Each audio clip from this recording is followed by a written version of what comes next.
A'udzubillahi minasyaitonirrajim. Bismillahirrahmanirrahim. Assalamualaikum warahmatullahi wabarakatuh. Alhamdulillahilladzi an'amana bi ni'matil imani wal islam. Wassalatu wassalamu ala asyrafil anbiya'i wal mursalin nabiyyina wa habibina Muhammad wa ala alihi wa sahbihi ajma'in wa man tabi'ahum bi ihsanin ila yaumiddin. Amma ba'd. Alhamdulillah, segala puji dan puji syukur kita haturkan kepada Rabb semesta alam yang telah memberikan kita banyak kenikmatan, diantaranya nikmat sehat, nikmat iman, nikmat Islam, dan nikmat rahmatnya atas kita. Selanjutnya salawat serta salam semoga tetap dan selalu tidak henti-hentinya kita curah limpahkan kepada Nabi Muhammad, Nabi Shallallahu Alaihi Wasallam, beserta para keluarga, para sahabat, para tabiin yang telah berjuang dan mengorbankan banyak hal, baik dari materi, dari diri mereka, waktu, tenaga, hingga akhirnya syariat Islam itu tidak hanya terputus sampai di zaman mereka saja, tapi bisa sampai kita nikmati hingga saat ini, hingga akhirnya cahaya keimanan dan keislaman itu bisa kita nikmati hingga hari ini. Bismillah, insya Allah pada kesempatan kali ini kita akan bercerita ya, berbagi cerita tentang ilmu yang saya dapatkan justru dari seseorang atau sesosok yang sangat muda, sesosok yang sangat baru ada di dunia ini. Ya, jadi mengutip dari perkataan Ali bin Abi Thalib, "Unzur maqala wala tanzur man qala." Lihatlah siapa yang mengatakan, lihatlah apa yang dikatakan, bukan lihat dari siapa yang mengatakan. Sama seperti halnya ini, saya belajar justru bukan dari seseorang yang usianya jauh lebih tua, bukan dari siapa, malah ilmunya malah saya dapatkan dari seseorang yang jauh baru lahir gitu, anak kecil, yang mungkin orang pikir anak kecil bisa apa gitu, bisa ngambil ilmu apa dari anak kecil gitu, tapi ternyata justru kesempatan belajar ini saya dapatkan setelah adanya amanah yang diberikan oleh Allah berupa putra yang sekarang telah berusia 2,5 tahun. Ya, sebelumnya terima kasih banyak kepada moderator Ibu Aski karena telah memberikan saya kesempatan untuk berbicara di sini.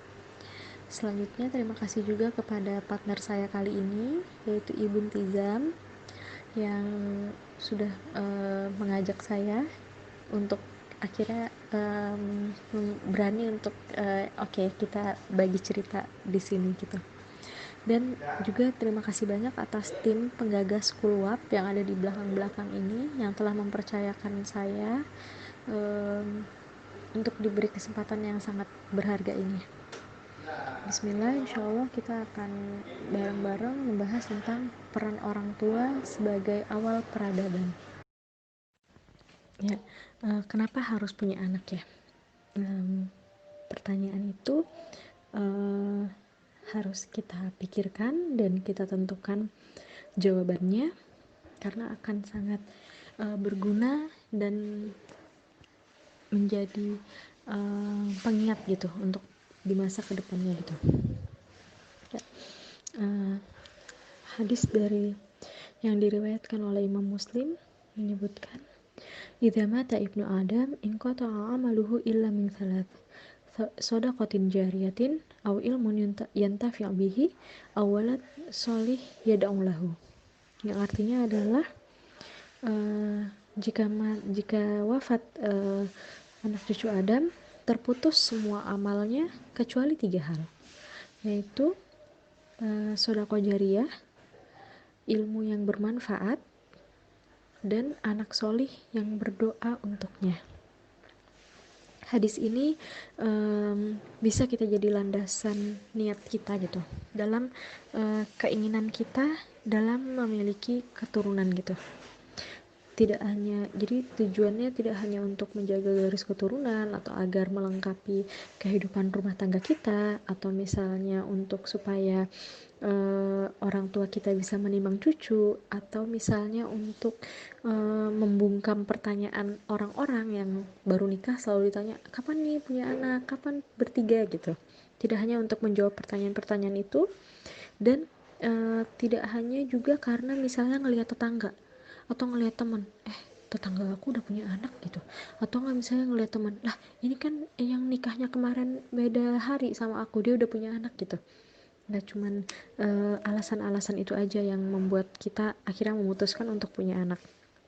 Kalau menurut saya pribadi, hadis ini udah cukup banget untuk menjadi alasan kenapa butuh punya anak gitu. Karena kita tahu kehidupan kita nggak cuma di dunia aja, kehidupan kita juga kita perlu ada bekal yang harus kita persiapkan untuk akhirat kita gitu.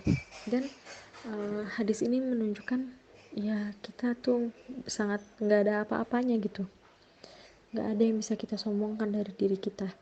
Dari hadis ini cuma ada 3 kesempatan atau 3 amalan yang membuat tidak akan terputus gitu, yaitu sedekah, sedekah jariah yang kita nggak tahu sesodakoh yang mana atau harta yang mana yang itu menjadi, atau wakaf yang mana, infak yang mana yang akhirnya menjadi sedekah jariah. Kita nggak pernah tahu gitu.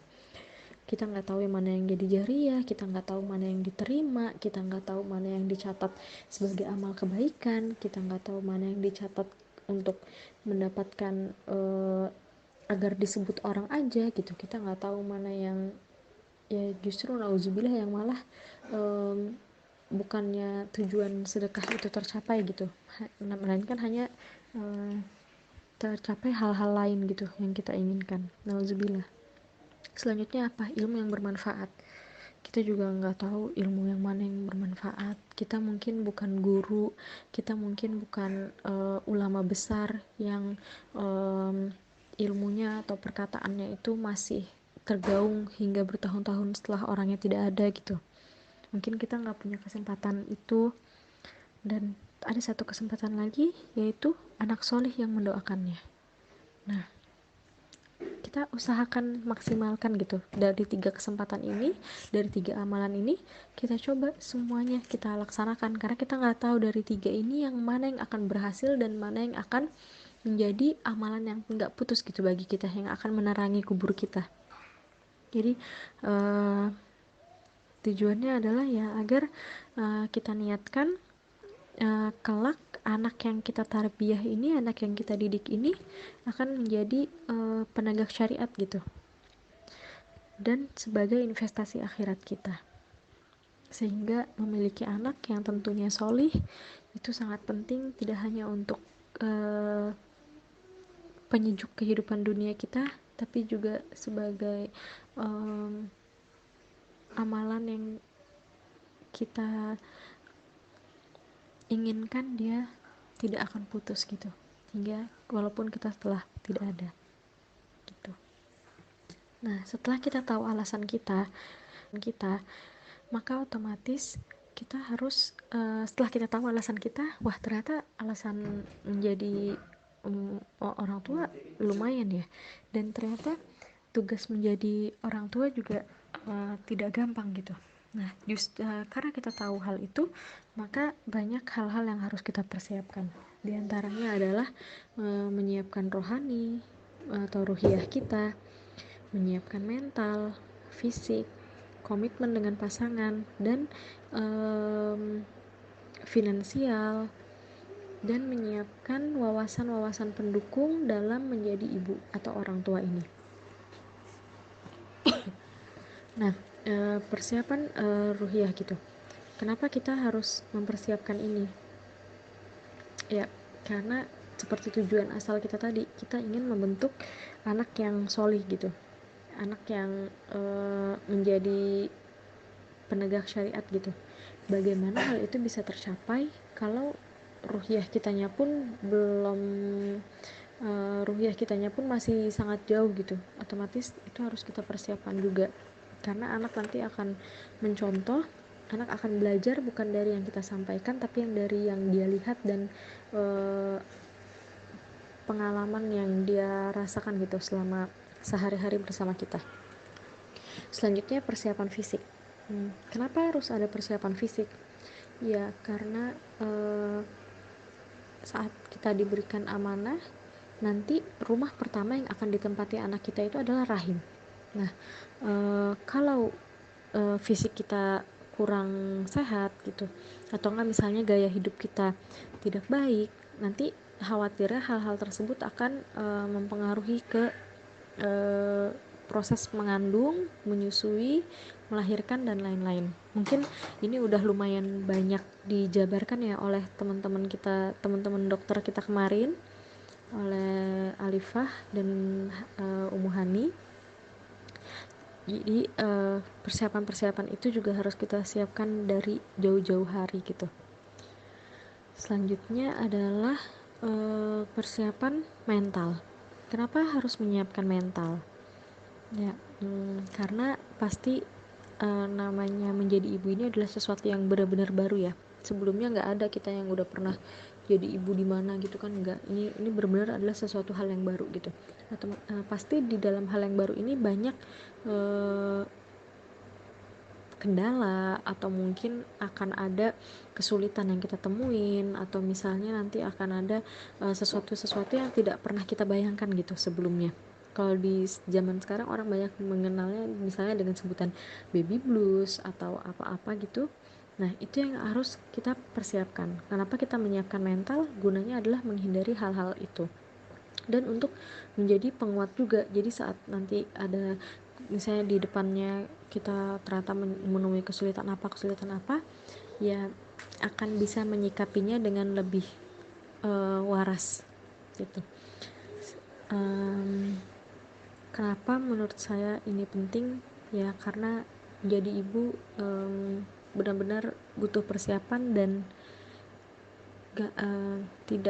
tidak bisa seperti air mengalir aja gitu.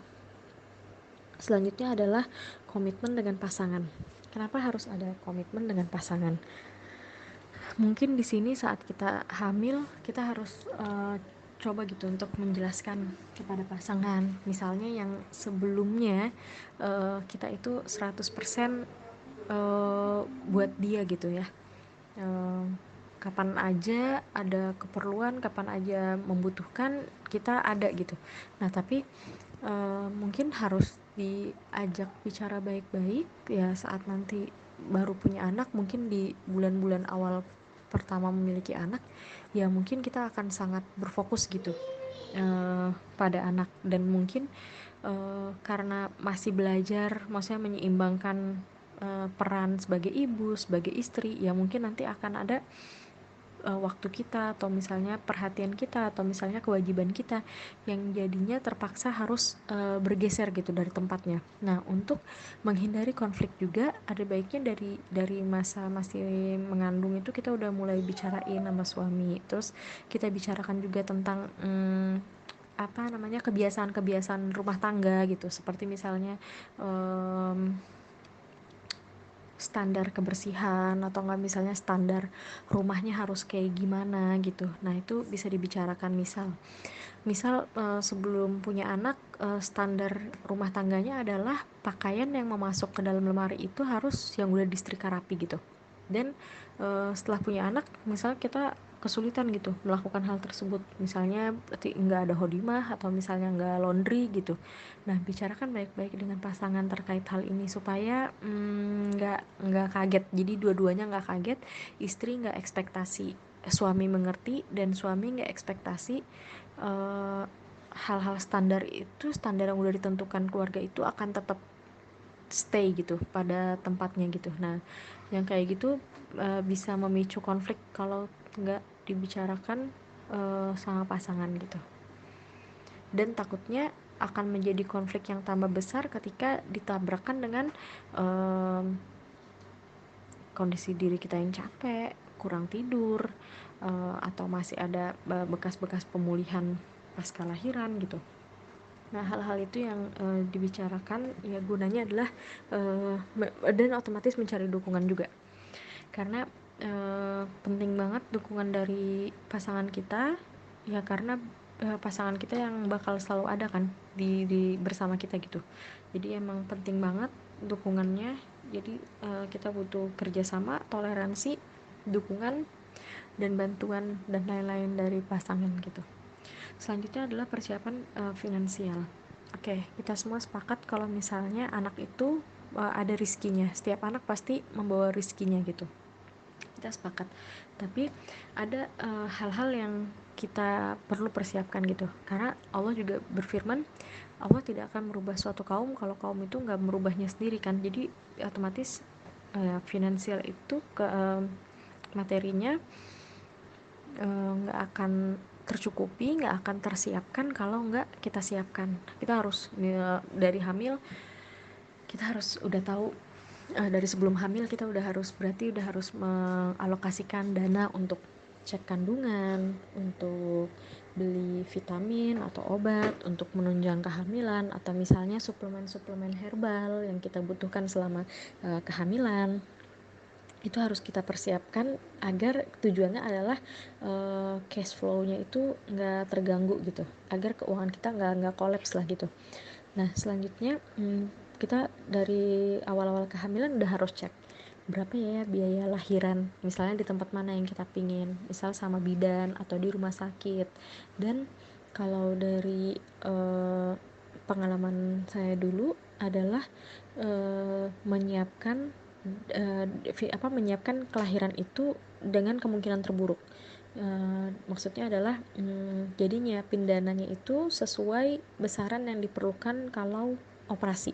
Kita nggak pengen operasi, tapi kita nggak tahu kalau misalnya ternyata ada kendala yang mengharuskan kita untuk operasi gitu. Jadi kan nggak mungkin udah nyampe rumah sakit, maksudnya nanti kebayang gimana gitu. Pasti kalau misalnya kita udah bisa bersiap dari jauh-jauh hari, kenapa enggak gitu kan. Bayangkan kalau misalnya udah di rumah sakit terus dadakan ternyata wah ini nggak bisa lahiran normal, ada masalah apa gitu yang membuat harus lahiran sesar gitu. Dan akan pasti bikin suami juga pusing kalau misalnya tahu-tahu kenapa tahu-tahu harus operasi gitu, harus ada dana yang disiapkan lebih kan gitu. Nah, makanya waktu saya dulu kami menyiapkan dana emang untuk target bukan maksudnya menyiapkan dana sesuai kebutuhan operasi, bukannya berdoa atau meminta ingin operasi, enggak sama sekali, tapi ya itu tadi berjaga-jaga dengan kemungkinan terburuk gitu ya. Selanjutnya ya udah ya. Oke, itu untuk poin pertama tentang tentang persiapan menjadi persiapan memiliki aset dunia akhirat ya. Karena kita tahu yang ingin kita tuju adalah aset dunia akhirat, ya otomatis perlu ada persiapan matang yang kita lakukan sejak jauh-jauh hari. Dan yang terakhir adalah wawasan pendukung performa peran baru. Maksudnya di sini adalah apa? Maksudnya adalah saat menjadi ibu biar udah tahu nih misalnya hal-hal dasar dalam anak-anak newborn gitu. Misal gimana kalau sehari 2 hari anak belum mau menyusu, atau misalnya pengetahuan tentang anak kuning itu yang seperti apa, atau misalnya kapan nih kapan kondisi gawat yang membuat bayi kita harus kita bawa ke rumah sakit atau kita bawa ke dokter untuk kita cek gitu keadaannya. Itu hal-hal di newborn gitu. Terus kayak misalnya kita untuk harus cari-cari tahu juga tentang ini tali pusar gimana, kapan waktunya dia puput dan lain-lain. Selanjutnya pokoknya hal-hal terkait newborn gitu. Dan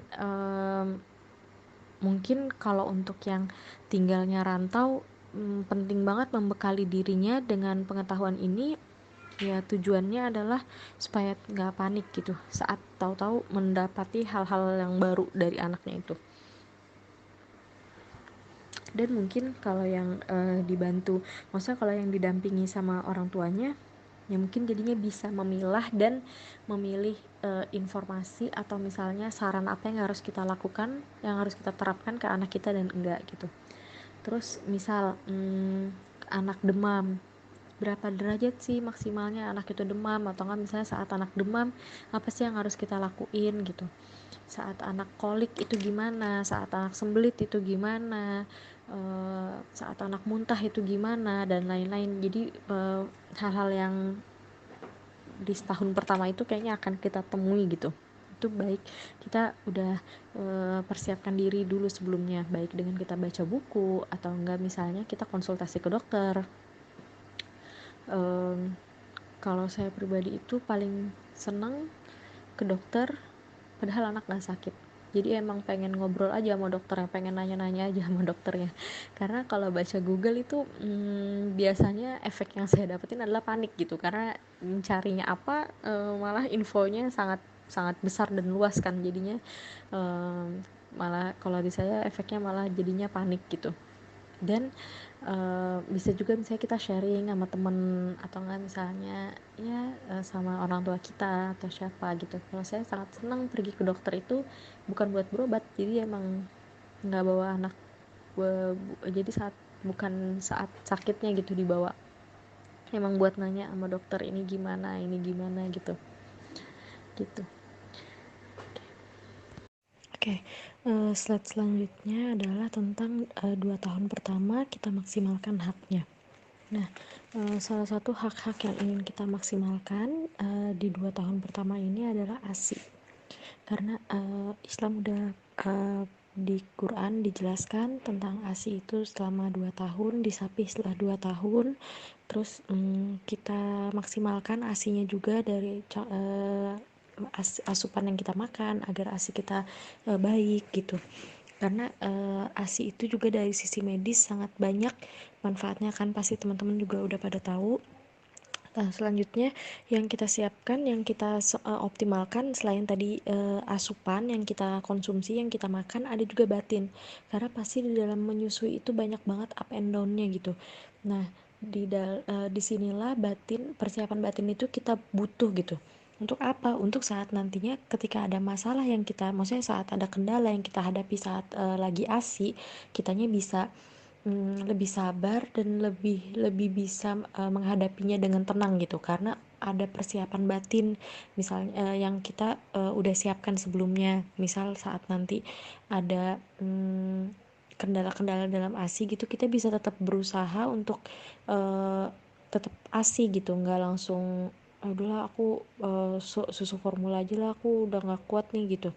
Nah, tapi kecuali kalau emang ada kondisi-kondisi tertentu yang emang membuat kita nggak bisa ASI, itu bisa juga dikonsultasikan dengan dokternya masing-masing gitu. Cuman kalau misalnya dalam kondisi normal-normal aja, pasti kayaknya semua ibu juga pengen ASI gitu kan. Oh iya, ASI ini juga ternyata udah dipersiapkan dari sebelum, bukan cuma saat kita hamil atau proses menyusui aja, tapi dari zaman dulunya banget. Jadi kayak udah suka konsumsi susu, udah suka konsumsi makanan yang sehat, itu ternyata semuanya disimpan sama tubuh kita untuk persiapan ASI nantinya, produksi ASI nantinya gitu.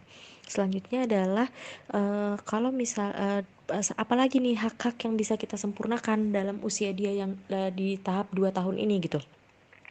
Kita bisa dampingi dia untuk proses dia berjalan, dia merangkak, pokoknya proses perkembangan tumbuh kembangnya anak gitu. Salah satunya juga proses toilet trainingnya dia gitu kan. Terus Islam tuh mengatur ini gitu. Jadi diatur dalam Islam ada dibagi menjadi dua. Ada yang namanya tahdid nasl, ada yang namanya tanzim nasl gitu.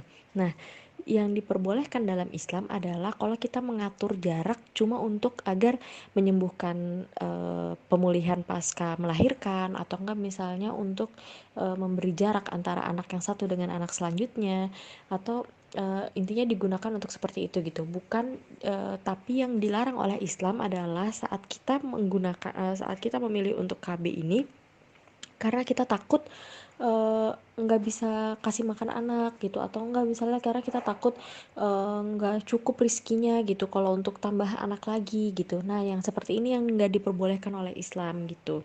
Dan yang nggak diperbolehkan juga adalah kalau yang memutus secara permanen, jadi misalnya yang KB tapi permanen gitu, itu yang nggak diperbolehkan dalam Islam. Tapi kalau yang dia cuman misalnya 1-2 tahun atau berapa, itu diperbolehkan gitu, dengan konsumsi pil atau suntik atau alami, itu diperbolehkan dalam Islam gitu. Yang nggak boleh adalah kalau yang permanen. Nah tapi ini balik lagi ke diri masing-masing. Bukan di sini berarti aku ngomong ibu tuh harus ASI ya, sumpah kalau ibu nggak ASI itu tandanya bukan ibu, enggak. Atau enggak misalnya sekarang tuh harus KB ya, kalau misalnya nggak KB nggak banget deh gitu, enggak, aku nggak ngomong kayak gitu. Maksudnya di sini adalah kita lihat lagi ke kesiapan diri kita, kemampuan diri kita, kita yang lebih tahu diri kita, komunikasikan juga sama pasangan. Cuman emang kalau dalam hal-hal ini insya Allah itu ada manfaatnya untuk anak, tapi keputusannya kembali lagi ada di diri kita gitu. Tujuan yang kita inginkan tadi adalah emang agar kita meminimalisir juga emosi kita yang turun naik gitu saat memiliki anak yang berdekatan. Tapi mungkin ini nggak terjadi di semua orang gitu. Mungkin bagi beberapa orang ini tuh bisa ngefek banget gitu. Jangan sampai yang kita hindari adalah dari memiliki anak yang usianya dekat adalah si kakak jadi korban gitu. Misal lagi hamil, lagi mabok, terus kakaknya misalnya mau ngajakin main atau apa, terus kita capek, kita nggak bisa gitu, terus akhirnya kita marahin anak. Itu yang nggak kita inginkan gitu.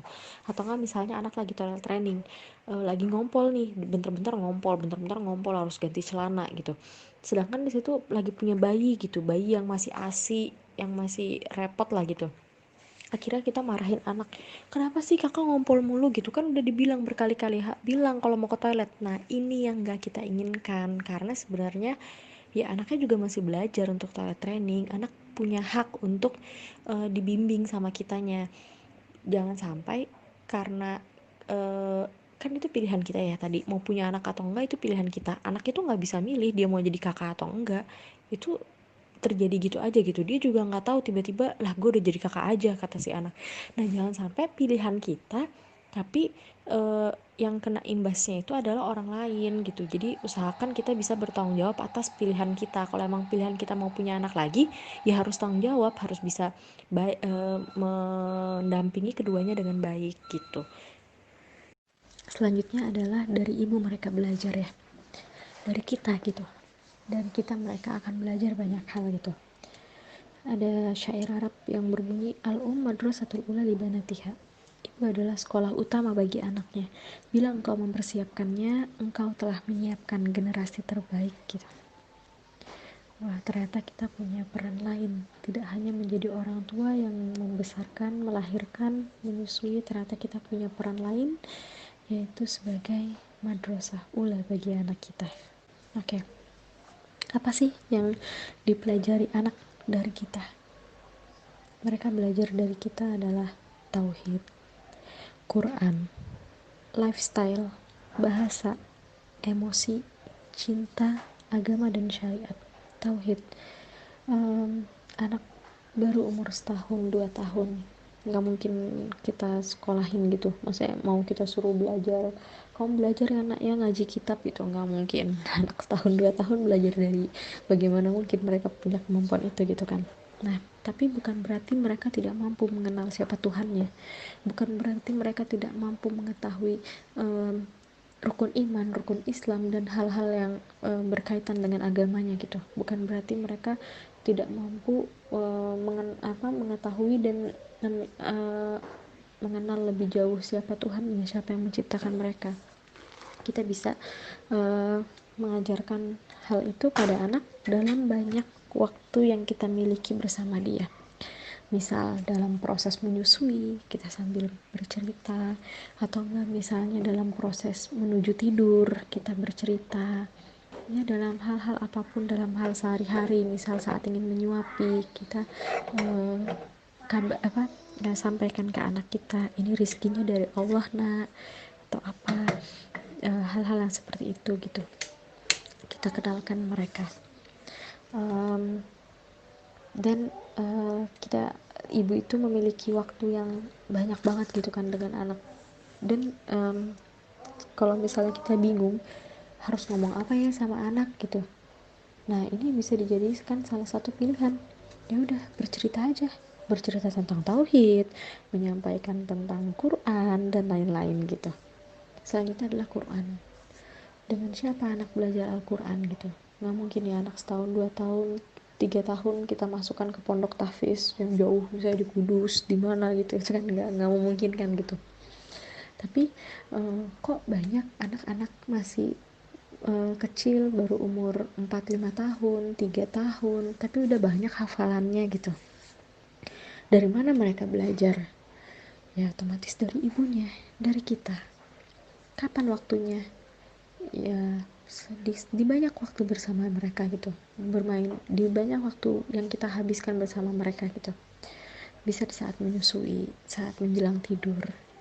Nah, selanjutnya adalah lifestyle, perilaku ya. Misal anak kita, kita ingin anak sehat, kita ingin anak terbiasa makan makanan yang sehat, terbiasa minum susu, atau nggak, misalnya terbiasa makan buah-buahan, terbiasa seperti itu gitu. Otomatis dia akan belajar dari orang tuanya, otomatis kita orang tuanya harus mencontohkan gitu. Nah,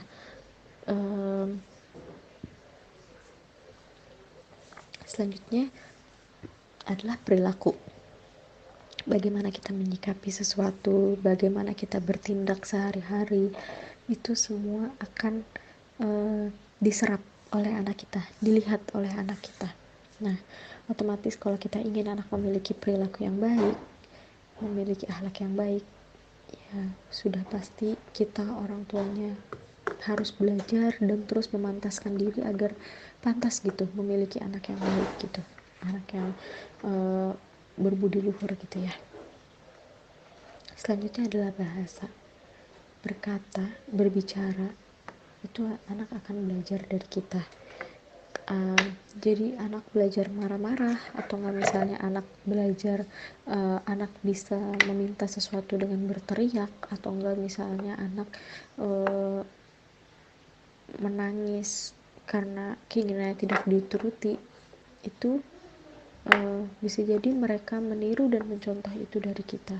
Bagaimana cara kita berbicara dengan ayahnya, bagaimana cara kita berbicara dengan keluarga kita, dengan neneknya, dengan kakeknya, itu yang mereka lihat gitu. Jadi penting kita memperhatikan hal itu, gunanya adalah yang, ya tujuan kita adalah ya semoga kuduah yang kita hasilkan ke anak itu adalah hanyalah kuduah hasanah gitu. Semoga yang mereka contoh itu benar-benar hanya yang baik-baiknya saja.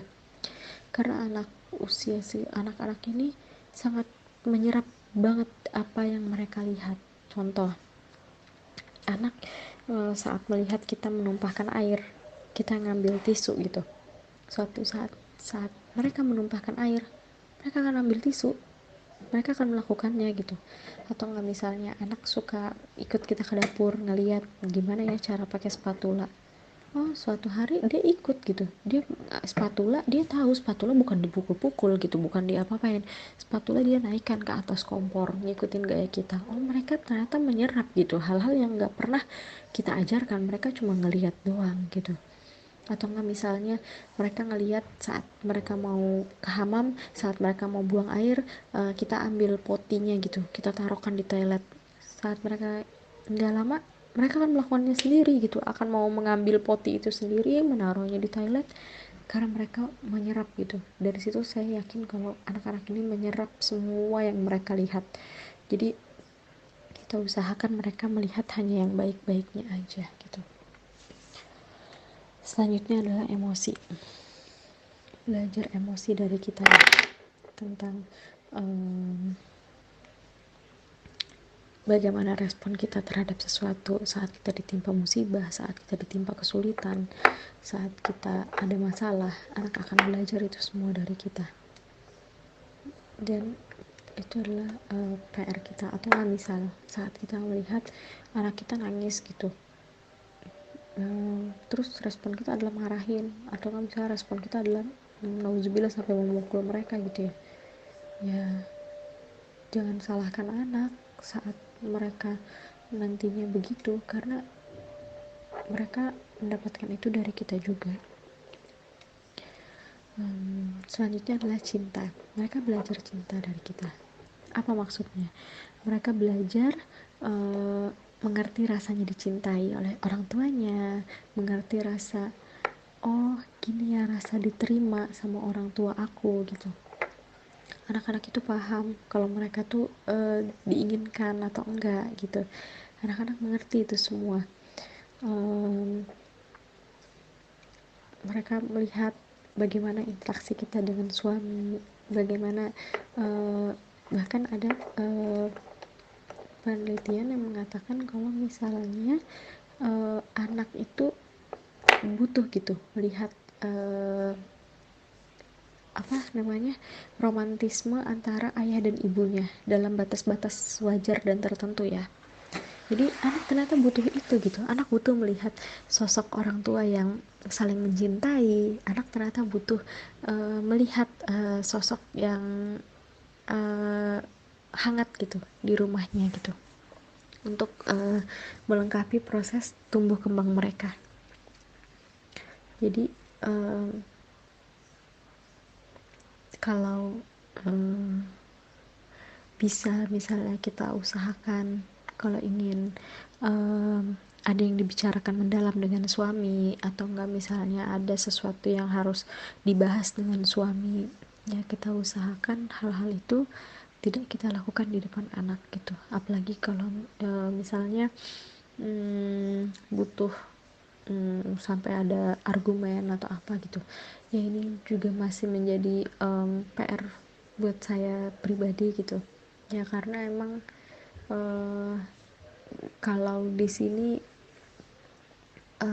anak otomatis selalu 24 jam sama kita ya, jadi kadang kita kelepasan gitu saat emang ada apa gitu, jadinya kadang dipertontonkan di depan anak gitu. Beda dengan kalau misalnya kita di Indo ya, mungkin kalau mau marahan sama suami mungkin bisa dititipin dulu anaknya ke anak, atau enggak dititipin dulu ke pengasuhnya gitu, supaya kita bisa ngobrol lebih dalam gitu dengan suami. Nah tapi bisa disikapi adalah dengan ini bisa menjadi momen kita untuk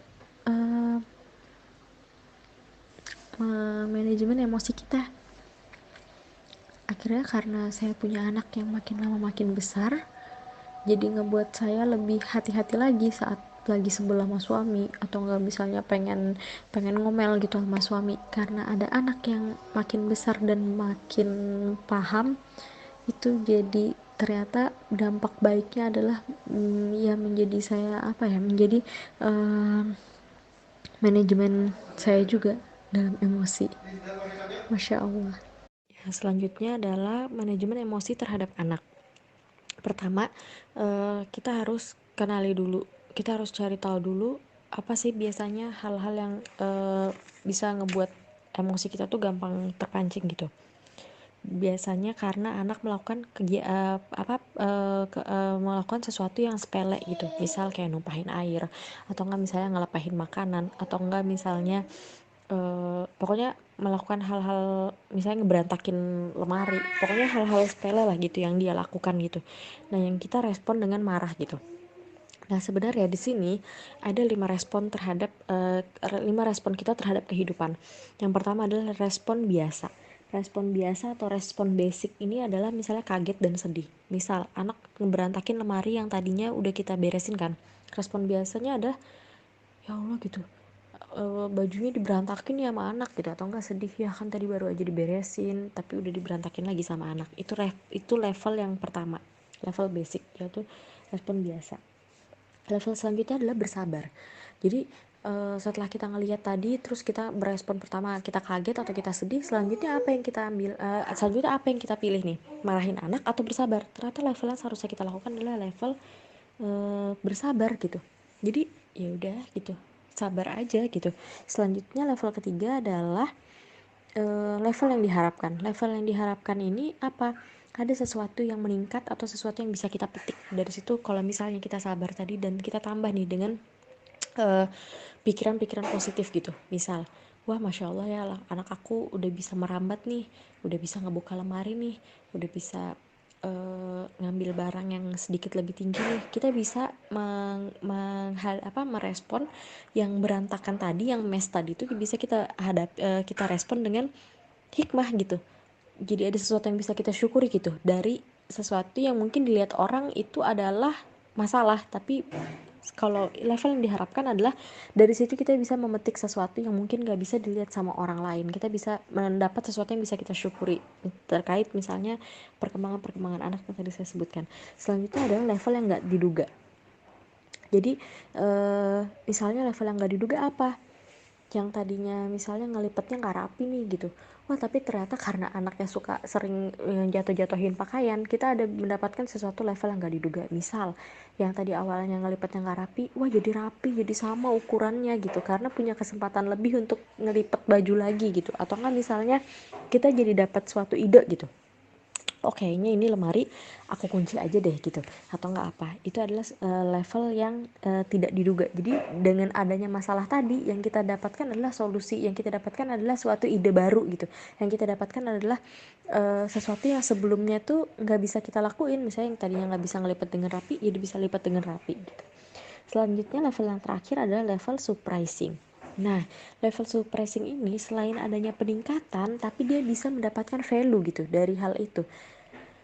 Misal tadinya nggak bisa, tadinya dari sesuatu yang berantakan itu tadi bisa dapat value apa, jadi misalnya jadi sarana bermain dan belajar sama anak. Jadi ngajarin anak, sayang ini udah diberesin sama mama, jangan diberantakin lagi ya, ini lemari baju-bajunya kita ambil kalau mau kita pakai doang, dan lain-lain. Yang jadinya itu bisa menjadi kesempatan kita untuk apa, kesempatan untuk belajar komunikasi sama anak, mengajarkan benar dan salah sama anak gitu.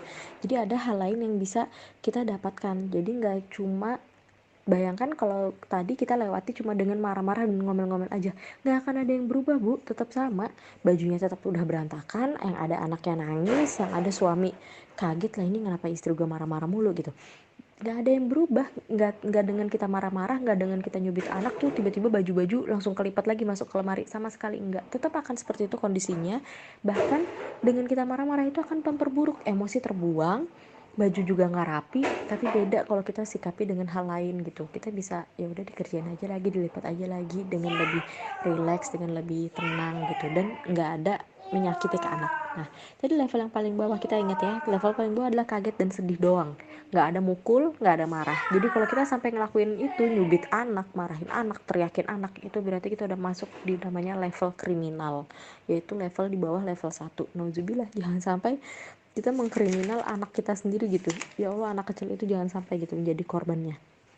Selanjutnya adalah apa? Identifikasi penyebab marah kita. Kita cek dulu nih, ini beneran marah karena perbuatan anak atau enggak karena faktor-faktor lain yang ada di sekitar kita yang akhirnya ngebuat kita marahin anak. Misal, sebenarnya dia numpahin air mah sebenarnya kita nggak marah-marah banget gitu. Yang bikin marah adalah, inget nih, cucian piring belum dicuci, baju belum dijemur, suami ada ribut sama suami gitu.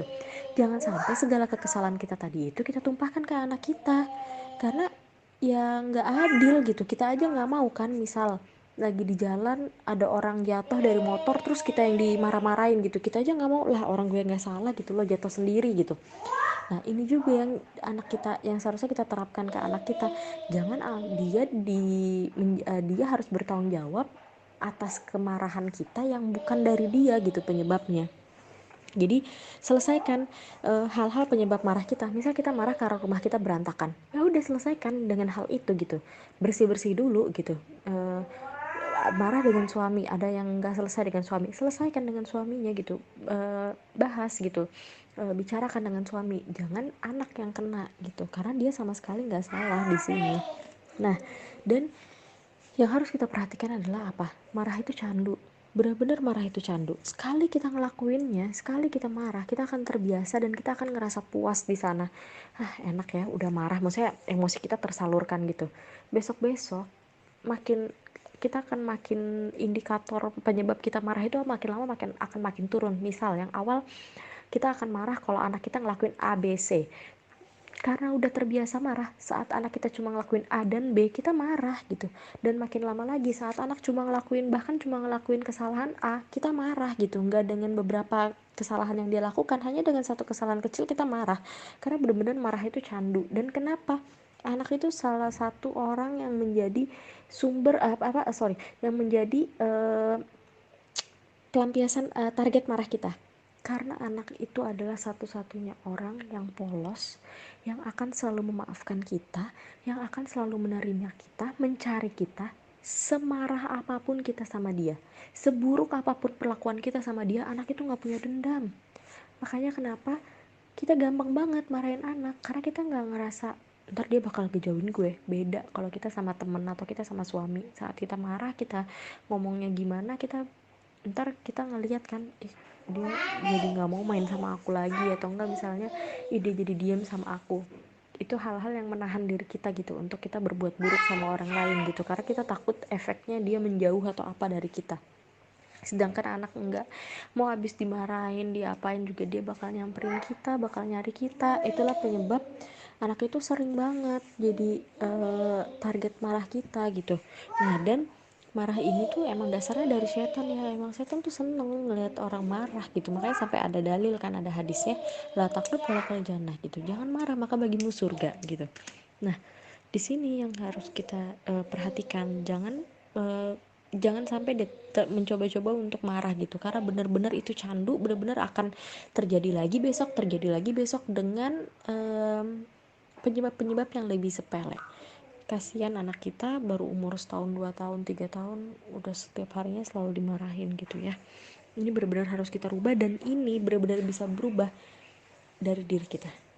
Mau suami udah bilang jangan marahin anak terus, maksudnya suami protes kita marahin anak, itu gak akan berubah kalau bukan dari diri kita sendiri, dan sampai kita menemukan titik sumpah gue salah tau marahin anak gue gitu. Sampai kita ada di titik itu, baru emang benar-benar kita bisa berubah, dan emang harus sadar dengan sendirinya gitu, karena itu balik lagi ke diri sendiri, emang tergantung kesadaran diri kita gitu. Solusinya agar kita nggak menjadikan anak kita pelampiasan marah adalah tadi kita selesaikan berdasarkan emang kita identifikasikan penyebabnya, lalu kita selesaikan, kita salurkan emang ke tempatnya gitu. Misal marah karena piring tadi berantakan, yaudah kita selesaikan piring itu, kita bersihin rumahnya, biar anak nggak jadi pelampiasan dalam marah. Selanjutnya apa? Kalau salah satu solusinya adalah apa? Tarik nafas, istighfar udah. Kalau lagi marah-marah banget sama anak, peluk anaknya, istighfar sama dia. Jangan jadi biar menahan diri kita gitu, karena benar-benar pelukan itu bisa merilis emosi. Jadi saat kita memeluk, anak kita dapat kenyamanan, ketenangan, dan kita pun emosinya bisa tersalurkan gitu, bisa rilis gitu dengan kita memeluk tadi gitu. Nah, terus seperti cara menyikapi marah yang udah diajarkan oleh Rasul. Yang pertama, dari berdiri, kita disuruh apa? Disuruh duduk. Masih marah, disuruh berbaring. Masih marah lagi, disuruh pergi ambil air wudhu. Masih marah lagi, disuruh sholat. Kenapa sih ambil air wudhu? Karena kan itu dari setan. Setan itu panas, saat kita berwudhu akan lebih dingin, lebih adem. Insya Allah semoga marahnya cepat reda gitu. Dan ini harus dibiasakan, dipaksa aja, karena kalau enggak lama-lama yang itu bukan tabiat, misalnya bukan sifat kita tahu marah-marah gitu misalnya, tapi karena keseringan itu akan jadi tabiat dan akan susah untuk dilepaskan. Jadi emang butuh usaha untuk melakukan untuk manajemen emosi ini terhadap anak. Oke. Dan yang terakhir adalah slide terakhir adalah ibu adalah orang yang harus paling dekat dengan Allah. Kenapa sih saya berkali-kali bilang ini gitu? Kenapa ibu harus orang yang paling dekat dengan Allah? Karena sebenarnya kita itu lemah ya. Kita itu semuanya lemah. Kita nggak akan sanggup. Pekerjaan jadi ibu itu berat. Pekerjaan jadi ibu susah. Ditambah misalnya jadi ibu sambil bekerja, atau jadi ibu sambil masih kuliah, atau misalnya jadi ibu dengan tanpa ada yang bantu di rumah, itu semuanya berat. Kenapa? Misal lagi masih jadi mahasiswa, harus ujian, harus ngurus anak, harus ngurus rumah, harus masak, itu berat gitu. Belum lagi misalnya anak sakit atau apa, ibu yang bekerja, kenapa berat? Udah capek seharian di kantor, pulang ke rumah anaknya rewel, rumahnya belum rapi, itu berat gitu. Kenapa ibu yang di rumah tanpa ada bantuan pun berat karena pekerjaan rumah nggak selesai, habis nyapu, nyuci piring, masak, beresin sholat, nyuci baju, nggak selesai, semua berkutat di situ-situ aja, nggak selesai.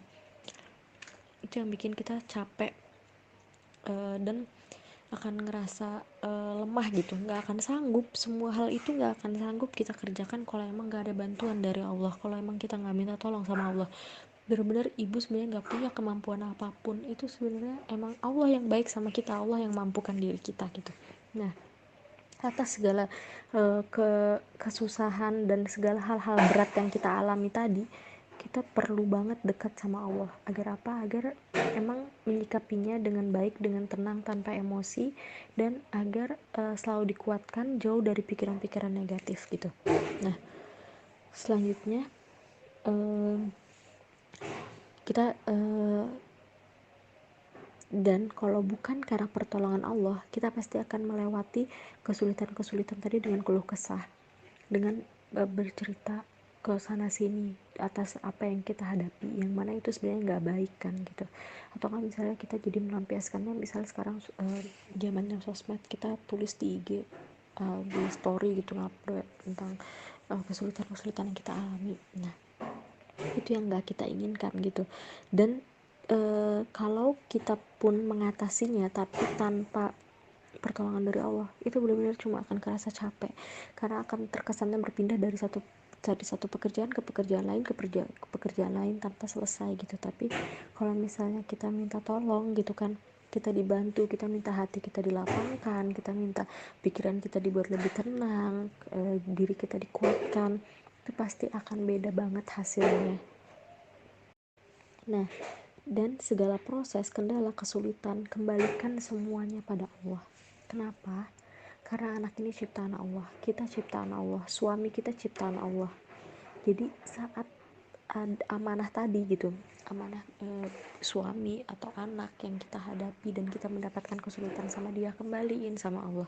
Ya Allah, anak aku nggak mau makan, aku nggak ngerti anak aku harus diapain, balikin ke Allah. Ya Allah, anak ini ciptaan Engkau gitu, anak ini ciptaan Engkau, tolong rubah dia gitu. Misalnya yang tadinya nggak mau makan, ya Allah, berikan anak aku supaya dia mau buka mulutnya gitu, supaya dia mau makan. Karena itu semuanya mudah banget bagi Allah kan. Kalau mungkin bagi kita stres gitu, ya Allah anaknya udah 3 hari nih GTM gitu, bagi Allah itu sama sekali nggak susah. Jadi emang balikin aja ke Allah, karena emang Allah yang ciptain, pasti Allah yang jauh lebih paham dibanding diri kita gitu. Selanjutnya adalah keajaiban doa dan berserah. Setelah kita sadar kalau kita ini nggak punya kemampuan apa-apa, ini semua bukan karena kehebatan kita, bukan berdasarkan kuluap-kuluap yang kita ikuti, bukan berdasarkan banyaknya buku yang kita baca, bukan berdasarkan pengetahuan yang kita dapat, tapi ini semua karena rizki dari Allah, nikmat dari Allah, berkah dari Allah.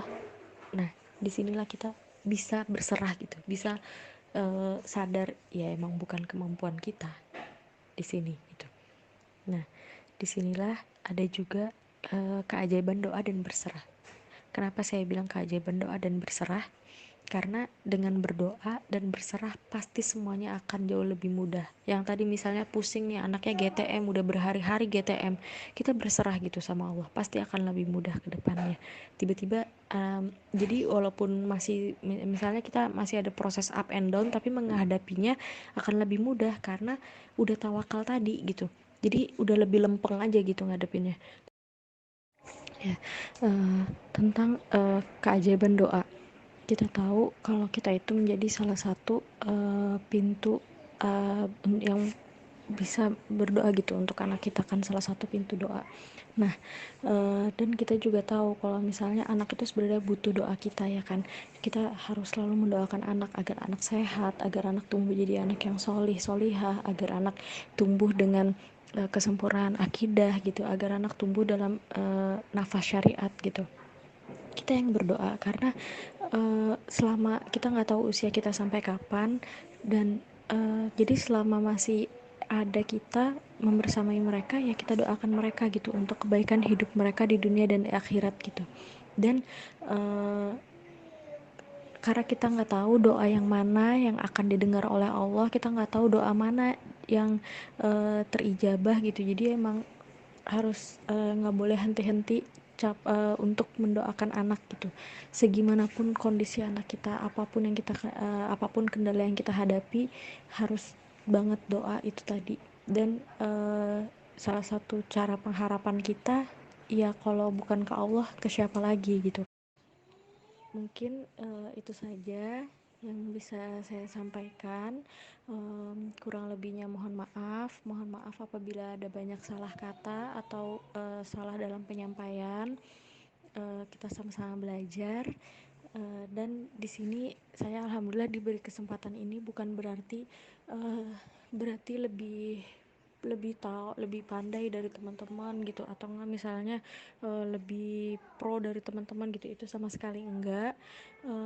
Mungkin kenapa kesempatan ini bisa ada, ya mungkin karena lebih dulu aja punya anaknya gitu, atau enggak karena kalian aja gitu yang kasih kepercayaan ini gitu ke aku gitu. Jadi bukan sama sekali uh, lebih baik di antara yang lain atau apa, itu sama sekali enggak. Kita sama-sama masih belajar.